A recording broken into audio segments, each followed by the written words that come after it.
What's up guys, Haunt MMA 13 here, and this is my prediction video for the upcoming Moicano versus Benoit Denis fight night in Paris. So let's get into it.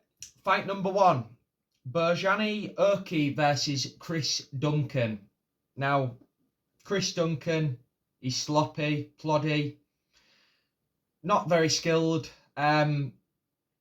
He lost his last fight against Manuel Torres by finishing the first round. He looked very timid in that fight. He was trying to get Torres up against the fence. He didn't want anything to do with him on the feet. And in general, he just never looks impressive. He got a decision win at the UFC pay-per-view in London, I remember. I think it was the one where Leon Edwards beat Usman in the trilogy fight. He got the win there, but he still didn't look impressive. He looked sloppy. And I think that he's just basically one of those fighters that isn't meant to be pleasing on the eye. He just kind of goes for the win, don't care how he does it, don't care how it looks. But he's fighting someone here who has crisp boxing. Urki, I've looked at a few of his previous matchups on the regional scene, and he looks impressive. He's got fast hands, which Duncan definitely doesn't have. He likes to kind of outpoint people, so I think that's kind of maybe something to look into with this fight. I wouldn't be confident on a finish. I mean, I know in the last fight, Duncan wasn't very durable. He got finished, but Torres is explosive. And I feel like, in this fight, I can see it going to a decision. I can see it being relatively close. Maybe Duncan gets one of the early rounds, maybe the first, maybe the second. But I see Offley getting at least two of the rounds in this. And I think he's going to win this one by decision, 29-28 if I was to predict. I think it's going to be a pretty comfortable decision, but I think Duncan might nick around. Moving on. Fight number two, Nora Canole versus Jacqueline Cavalcanti. Now, one thing to note in this fight, Cavalcanti was meant to fight on a recent card, so she will have been training for quite a while for this, and I feel like that's a good sign. Another note is that both of these fighters are very much Muay Thai based. So we've seen two Muay Thai kind of / stand-up fighters clash in the past. I know it was karate and Muay Thai with Till and Wonderboy, but that was one of those like fights where they cancelled each other out because they were both quite high-level stand-up fighters, at least at the time for Till. He's got a bit off the rails recently. But I feel like the younger fighter here, Cavalcanti, has the advantage, and also I'd say she's a little bit faster, and she's also been in MMA longer, weirdly, even though she's quite a bit younger, and she's got a 3-inch reach advantage, which I think is going to play a big part in this fight. So I'd say it's going to be quite a boring point scoring kind of fight. They're both going to be picking each other apart, trying to get points. I don't think it's going to be explosive. I don't think people are going to be running on with anything reckless. I think it's both of them are quite, range Muay Thai stance. They like to kick, they like to throw, jabs at range. So I can't see this being an exciting fight. I just think it's going to be a typical women's points decision, and I can see it being Jacqueline Cavalcanti who gets it simply because of the youth, the reach and the speed advantage. So 30-27 / possibly 28-29, but I can't see it. I think that the speed at range, it's just two people. It's not like we've got to think about anything other than the striking, because neither of them are going to take it to the ground. And I think Cavalcanti's going to be one step ahead for the full fight. So unanimous 30-27 decision, Cavalcanti in this one. Barringest fight of the night, in my opinion. Moving on, fight number 3. Daniel Perez versus Victor Altamirano. Now, this is a layup. Victor Altamirano, he's a Mexican fighter. Dana's got a massive hard-on for all Mexican fighters. I don't know why. Probably because he wants to open up to that market. He's just had the Sphere, which was in Vegas, but you'd have thought it was in downtown Mexico. The undercard was shocking. But I think Dana just wants to give his guy a win here. Perez, the guy he's facing, he's 35 years old. He's not good. He's He's low level. He's a prospect. Weirdly, he's just getting into the UFC for the first time. And I think this is a complete mismatch and layup for Almirano to get a highlight win in front of a crowd. And I think they'll probably give him a performance bonus. But yeah, I can not see nothing other than a first round KO in this one. I think it's going to be a bit of a pointless outing for Almirano. I don't think he's going to improve from it. But I suppose it's free win and a performance bonus probably. So first round KO, pointless fight. No more to say. Moving on, fight number 4. Another women's fight. Ailin Perez versus a woman who's got one of the most difficult names to pronounce. Darva Zelazanyazova. I hope I said that right. All I've got here is that I've recorded this video a bit late and it's kind of helped me with this prediction because originally I was edging towards Perez after watching the tape. But looking at the weigh-in today, you've probably seen it by now. When Ailin Perez weighed in, it was one of the most worrying weigh-in videos that I think I've seen this year. It was basically like the Jacqueline Buckley when he was taking the piss, making out that he couldn't stand up and he was going to pass out. It was like that, but real life. And that is a big factor in this fight because she is fighting someone who likes to use kicks and likes to use body shots more specifically.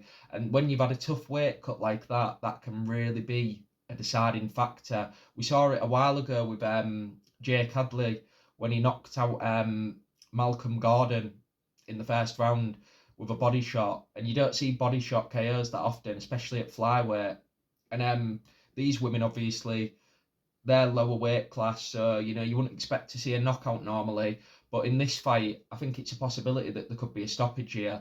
And I think she's also the younger woman is Zara. I'm just going to call her that. I can't pronounce her second name. Only by 1 year though, but if you're having a hard weight cut and you may be at a weight class that can make you feel a lot older, if you're at a weight class that you're struggling to make weight for. And I feel like, she's new to the division. She's going to be wanting to make a statement. Sarah, Saka, whatever they call her.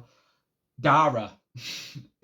But I think she's going to try and make a statement here. I think she's going to be mad that she's having to fight someone who's, possibly not at the best training camp. And you maybe thinks that she's taking liberties and thinks that she didn't have to train hard for this one. But I genuinely believe that this is just a case of Ailin Perez. She's got a big backside, if you know what I'm saying. And I think she just struggles to make the weight.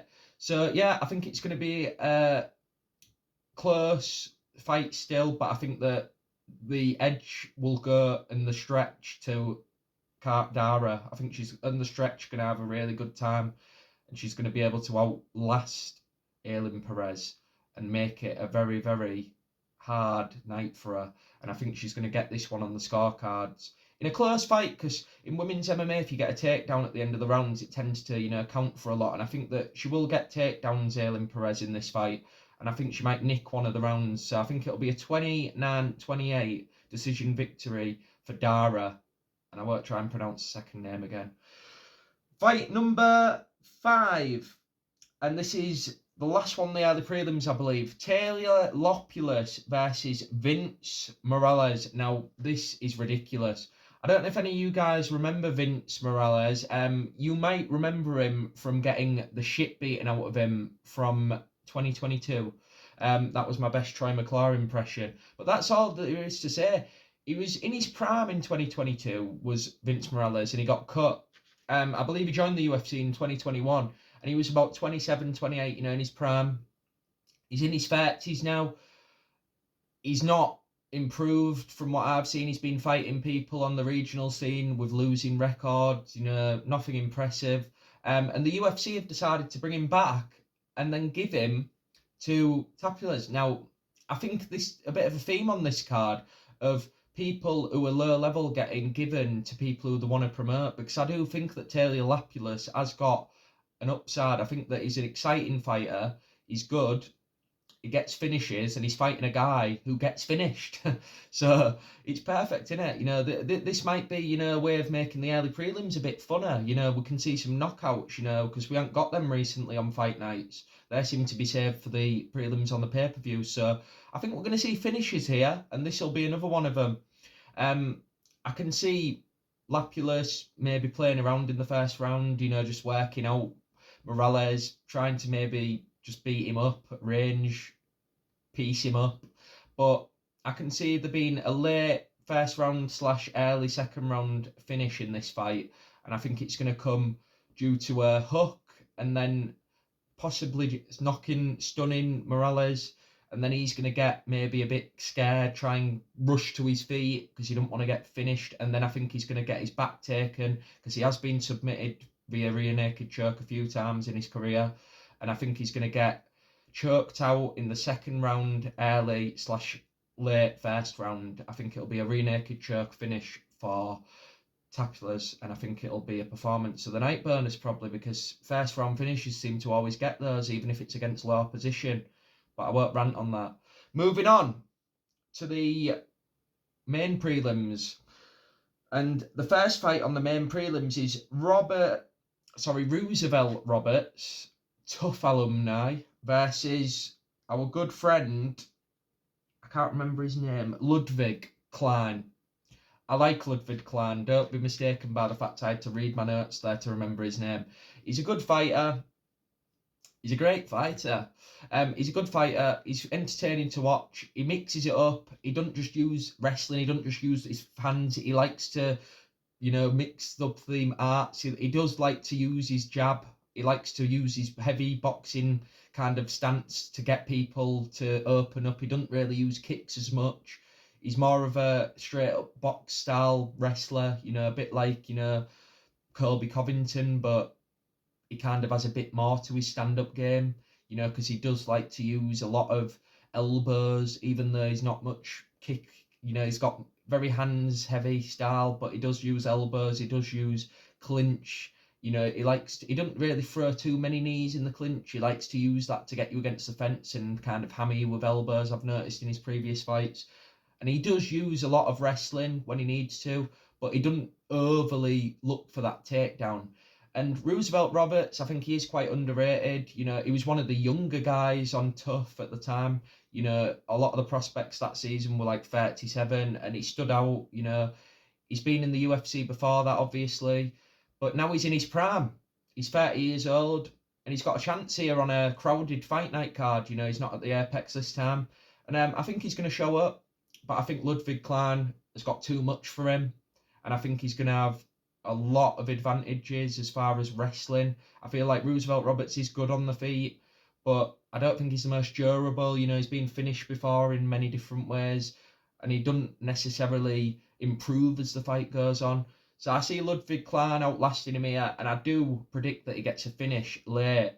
Third round, I think he's going to start mixing up that boxing, dirty boxing, you know, against the fence, and then I think he's going to get a takedown, and I think an exhausted Roosevelt Roberts is going to possibly get caught in a head and arm triangle is my prediction. I can really see that happening, because I think that Ludwig Klein has got a lot of like kind of strength compared to Roosevelt Roberts. Roosevelt Roberts is 6'2" and struggles to make the weight. He missed weight in his last fight, and believe it or not, Ludwig Klein is only 5'7" / 8", but has a freakish reach. He has like a 72.5 inch reach, which is only 0.5 less than Roosevelt Roberts at 6'2". And I always, when I see fighters like that tall, I can just always see them getting outmanned. You know, they seem to be quite weak, these fighters who are tall for the division. And yeah, I can just see him getting manhandled against the fence, taken down, and getting just the life squeezed out of him with an head and arm choke. So I predict a third round submission for Ludwig Klein. Moving on. Fight number 7. A fight that I don't even know the point of it really. Umar Sai, lovely French name, versus the Korean Da Wung Chong, who has got a very stereotypical Korean name. Read into that what you will. France is crazy. So this fight, I've just got Do Wung Choi has got low level grappling. And Umar Sai has got decent grappling. Another note, don't know why, it just caught my attention. Woo Choi, he did fight a guy called Hulk on the regional scene in Korea, who still to this day, by the way, has a record of 0-1. So make of that what you will. That was the regional talent that was there at the time. He can only do what he has in front of him, I suppose. Umar, he had a great first round rear naked choke finish in his debut. You know, French fighter, you know, they're trying to push a lot of French fighters at the moment. You know, there isn't too many of them. They're all quite soy. So it'll be interesting to see, I suppose, but he is fighting someone in Choi who's not very high level, so I think it's a bit of a hometown layup. But I think it'll, you know, it'll give a chance for him to have a showcase moment in front of the home fans. I can see this one being another first round finish, which is going to add to his hype. And I think he's going to do it with his hands this time, because Choi, he's been knocked out quite a few times in the past. In the UFC, he's been knocked out against low level opposition. And I think he's going to get chinned. I think he's, yet again, one of those fighters. He's quite lanky for the division. He just looks chinnable. And Amari, he's quite strong, you know, stocky, throws hooks, and I think he's going to catch him. So my prediction is another first round finish for Amari Sai. Very French name, once again. Next fight, moving on. Fight number 8. Aeon Kutablaba versus Ivan Eslan. I like to call him Aslam because he does look a bit like he might be in the closet. But he's a weird looking guy. He's fought on the regional scene, you know, KSW, which is a good organisation. He's got some good wins there, people with decent records. And he's quite strong. You know, that's something that I think, because he is an underdog in this fight, but I think not a lot of people looking into the fact that he's, you know, got strength and he can manhandle his opponents. And Kutalaba, you know, even though he's called Hulk, you know, bringing that the Hulk seems to be making quite a bit of a appearance in this video. He isn't the strongest guy in the light heavyweight weight class. I don't think he's been bullied by Johnny Walker before on the ground. He's been finished by Ryan Spann there, which he is quite strong, Ryan Spann, but he does suck. And I think people forget that. You know, he's got a bit of momentum at the minute, Kutalaba. But this guy is like the real deal. KSW fighters, I always do have a lot of trust in them because they seem to do well in the UFC. And I think he's going to do well here, Aslam. And I think he's going to possibly wear down Kutalaba in this fight as an underdog. And I think he's going to use a lot of grappling. I think he's going to use a lot of kind of fence grappling, not too much from open, because I think that could be risky against a striker like Kutalaba. But I think and he's got the length as well, Kutalaba. But Aslan is kind of like the stocky build, you know, designed for grinding against the fence and getting takedowns, possibly just using that to dirty clinch, like striking, you know, elbows, knees. And I think that's always something that happens when you get a taller opponent. You know, they get kind of grind against the fence. And the only option that Kutalaba's got is to land those knees. Or if not, he's going to get absolutely grounded to a halt and probably get taken down by the stronger guy with the lower centre of gravity, which always seems to work in wrestling exchanges. So I think that's going to be the way to victory for Eslan, and I think he's going to be able to get this one done. I think he's going to be able to grind down Kutalaba. Don't think he'll get the finish, but it's a possibility because he has been submitted by worse grapplers before, as Kutalaba, as I've mentioned. So I think he's going to get the decision win. A strong 29-28. I think he could even get a 30-27, but Kutalaba's experienced and he's a veteran in the division. I think he might be able to get one of the rounds, but I think he's going to get just outmanned here. And that's my prediction. Moving on. First fight of the main card, fight number 9. Faraz Ziam versus Matt Frivola. Now, speaking of underdog picks, this is another one of my underdog picks here. Not enough people respect Faraz Ziam. Now, he's had some questionable moments, but look at some of the people that he's beat. He beat Puelles in his last fight, Claudio Puello, sorry, Puello. He beat Claudio Puelles in his last fight, and he looked good doing it. I remember watching that fight and thinking, you know, he looked decent on the feet, and he's got wrestling. He's at a good gym, which is always a bonus for me. I feel like when the fighter's at a gym, you know, with impressive training partners, it's always good. He trains with people like Arnold Allen, who are not too much, you know, similar size, and he's a good all-round fighter. And I feel like so is Faraz Siam. You know, he's nothing impressive, he's nothing spectacular, but Matt Frevola, look at the people who've beaten him. Terence McKinney, Faraz Siam destroyed Terence McKinney. I know that was a while ago for Matt Frevola, but he's a kill or be killed guy. And I feel like when he's fighting someone as cautious as Faraz Siam, who likes to play on the outside, I feel like that could be frustrating for Frevola. And he's got the home crowd advantage. Siam is like French Canadian, I believe. Whatever. So I feel like he's going to have a good kind of opportunity to show what he can do in this fight. He's fighting Matt Frevola, who's, you know, not exactly the most technically skilled. He throws hooks. He likes to like kind of power people with his and bully them with outpower them with his hooks. And he also, I'll give Matt Frevola this, he does have a good pace. He sets a good pace, but he does tend to gas out, because if you look at his fights, you know, when he's gone to the decision, I think what was the fight early in his career? He had, it was like one of his only decision wins, but he nearly got KO'd. Anyway, I ain't got that in my notes. Kill me, sue me. But he did have a fight in his career, and I know this for a fact. I remember watching the fight, and he gassed out towards the end. And that was someone who didn't have the ability to fight on the outside and bring, you know, kind of that, you know, body shot slash bringing people onto shots. And I feel like that's the kind of fighter that Matt Frevola fears, because when someone's not coming towards him, like the Drew Dober fight, he doesn't look impressive. Ottoman Azaitar, that was the fight as well, where he got a great win. Another forward fighter. Matt Frevola's never looked good against fighters who kind of play on the outside. So I feel like that's going to be a really bad matchup for him.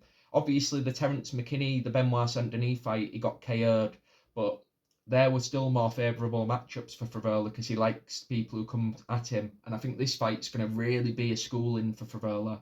And I feel like Faraz Siam is going to be seen as, you know, a real fringe contender after this fight. And I know people are going to laugh at me, but he's beaten some good guys.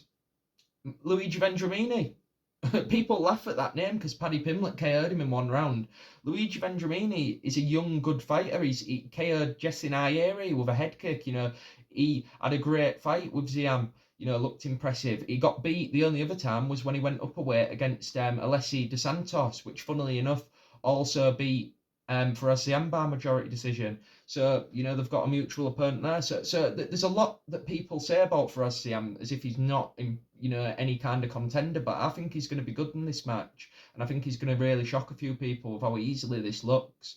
So I think he'll get the decision. And I think it'll be an absolute walkover 30-27. Underdog pick. See what you get on that. 30-27 for us. Now, moving on to the next fight on the main card, fight number 10, Morgan Charrier versus Gabriel Miranda. Now, not many people know about Gabriel Miranda. I've looked at his fights. He's 35 years old. I've got in my notes here that Miranda's has been inactive, and there was a year between his two last fights. So his last fight was a year ago, and then the fight before that was also a year before that one. So he's inactive, and he's a massive underdog. He's actually the biggest underdog on the card in this fight. And Morgan Charrier, very good fighter. Cage Warriors alum. Looked good on Cage Warriors. I think he had majority knockouts when he was on the regional scene at Cage Warriors. Majority of his finishes were knockouts with the fists. So he's very boxing heavy. But I think this fight, you know, is designed to be a showcase for Charrier.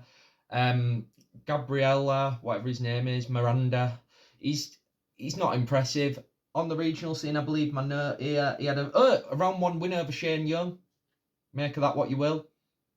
That was his debut. And apart from that, weirdly, he's the one coming off the win, and Charrier was the massive plus 500 favourite. Sorry, minus 500 favourite. He's actually coming off a loss, weirdly.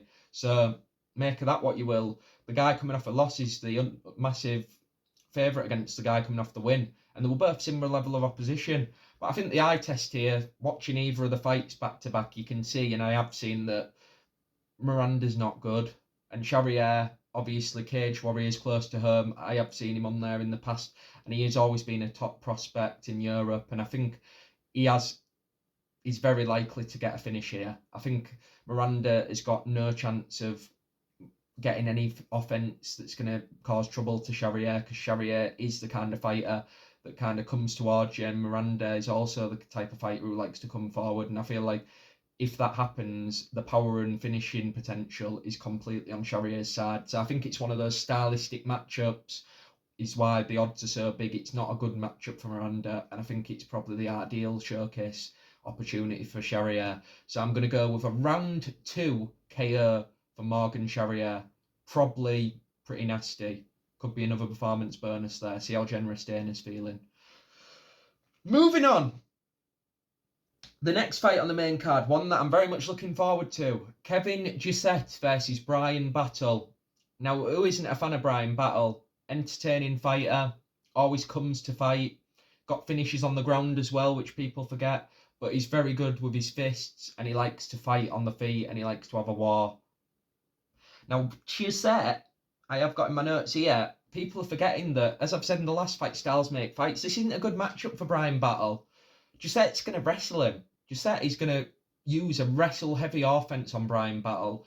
And people in the past haven't really done that with Brian. And the thing is, I would say that's a really big advantage for Gisette. But the thing that I'm missing out there, which I'll say now, is that Gisette has no grappling.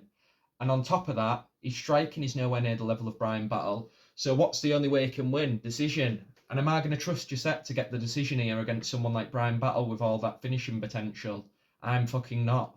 I think Brian Battle is going to get the knockout, which I think if it went to decision, that's the only way he could lose this fight, because control time possibly. I think that Gisette, good wrestling, but everywhere else is average at best. And I think Brian Battle's going to get the finish in the second round once again. And I think he's going to do it by absolutely mauling Gisette against the cage. And then probably, as he comes forward to go for a takedown, I think he's going to latch onto him and use that top quality grappling and possibly get a rear naked choke. If not, I can just see a ground and pound stoppage. So, like I said, he's too good in the grappling and striking compared to Gisette. And Gisette just doesn't have enough tools to win this fight, in my opinion. Moving on. Fight number 12.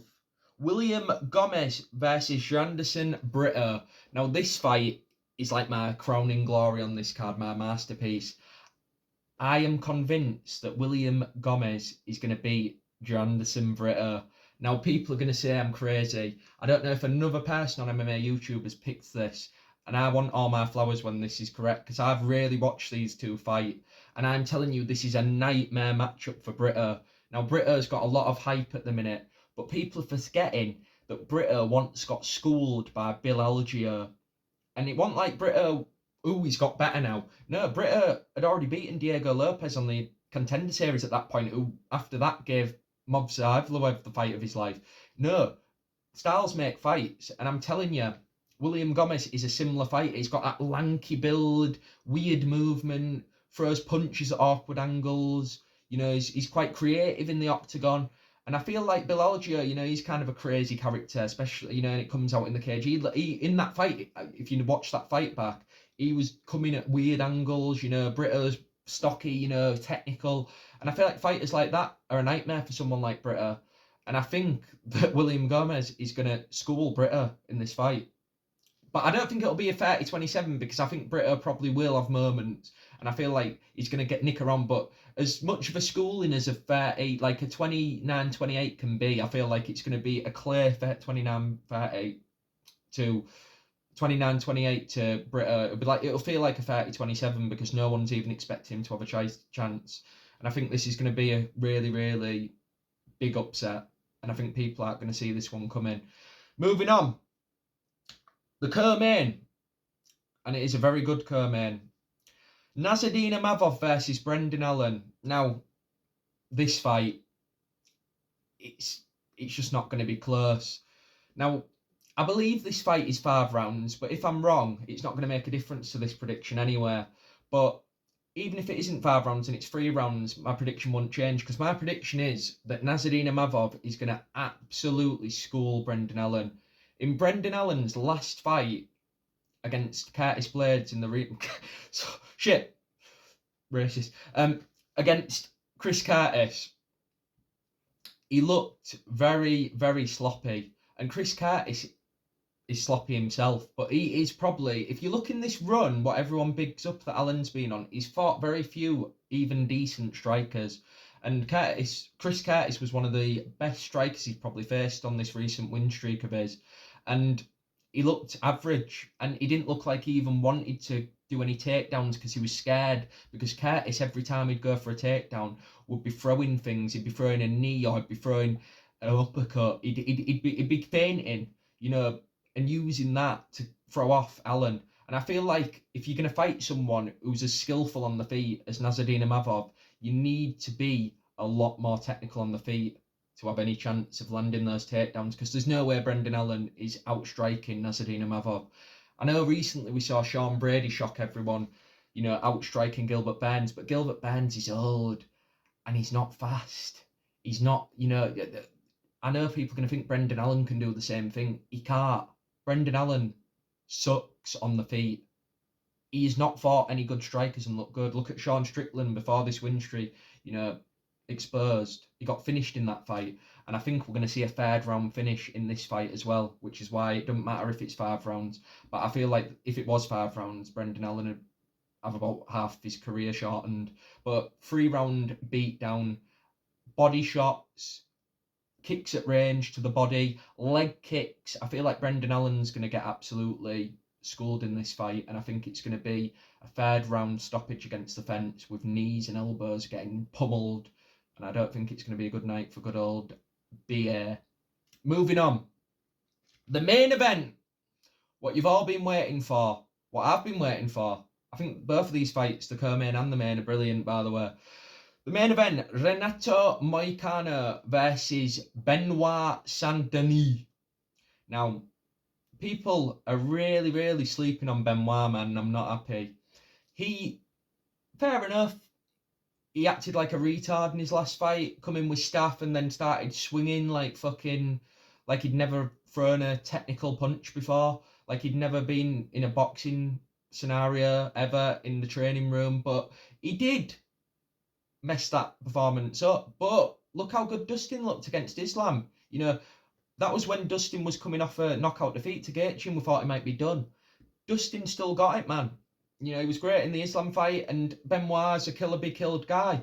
But in the Matt Favola fight, I picked against him for that. But you're miscalculating. I believe Benoit is going to...